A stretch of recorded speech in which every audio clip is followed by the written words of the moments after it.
How's it going, everyone? Milwaukee coming back at you once again, and today we're going to be discussing Batman, The Black Mirror by Scott Snyder and Jock. Let's get into it. Dick Grayson Batman and Commissioner James Gordon, they're looking into investigating items that have gone missing that are related to Batman's villains that are out on the street and affecting children. Turns out there's a player in town calling himself the Dealer who holds auctions where he sells off, villain memorabilia such as, Killer Croc's serum or whatever, Venom, Joker's crowbar, Joker toxin. He gets his hands on all these things because there's a cop who's taking it from evidence and, giving it to him. So Dick Grayson disguises himself and he infiltrates, the auction. And of course, he's made right away because the dealer knows all his clientele and he knows that Dick Grayson is not one of the usuals. So a fight ensues and Dick escapes. But he is poisoned, and that's going to affect him throughout the rest of this volume, titled The Black Mirror. So like I mentioned, Dick escapes. We find out later how he escaped. But the important thing is that he does in fact escape, and he takes out the plane that the dealer was on. And of course, no body's ever found. Don't you just hate it when that happens? Now it's here we start to get the James Gordon Jr. story.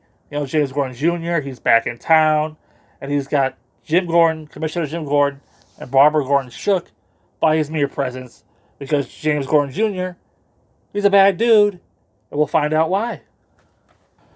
And while all this is going on, Batman ends up dealing with a new villain named the Tiger Shark, who also escapes. Damn, Dick. Can't catch him, can you? And then the final story arc that sort of continues all the story arcs of this volume, sort of weaves in and out. We get the Joker escaping from Arkham Asylum. And we get James Gordon Jr., that bad boy. He kidnaps his sister, the Oracle, and Dick Grayson Batman and Commissioner James Gordon end up having to make the save. I saved this story for last for a reason.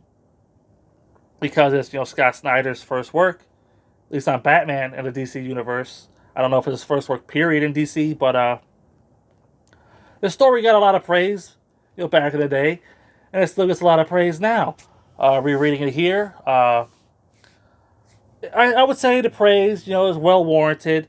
The Jim Gordon Jr. story was pretty good, although it wasn't necessarily the focus. I mean, this title's called The Black Mirror, and the Black Mirror storyline only lasts 3 issues, and it's all about the dealer and, the stolen items from the GCPD and evidence locker or whatever. But of course, James Gordon Jr., he ties into that. So, I don't know, whatever, the Black Mirror, whatever. But yeah, it's really the James Gordon Jr. stuff in this volume is what people talk about. They don't talk about Tiger Shark. They don't talk about any of that stuff. Even though it could have been interesting. You got the daughter of Tony Zuko, who, of course, killed Dick Grayson's parents. And you got Dick Grayson Batman, and they have to sort of like team up. And it could have been an interesting thing there. But of course, she ends up being like a villain, but Batman can't prove it.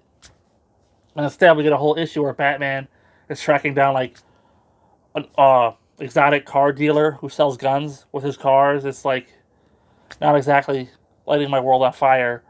But again, it's all made up for by that James Gordon Jr. story. I mean, who knew the apple will fall so far from the tree with James Gordon Jr. being a psychopath serial killer? Really tense scenes here with him. I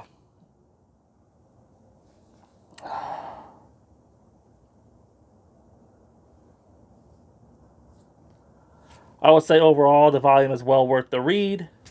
I'm going to go ahead and give it a 5 out of 5, Like I said, it gets a lot of praise, and it's well warranted. But, I don't know. I guess it was a sign of things to come because he did so well here that Scott Snyder got put on the Batman book.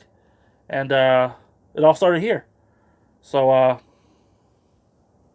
until next time, I'll see you there.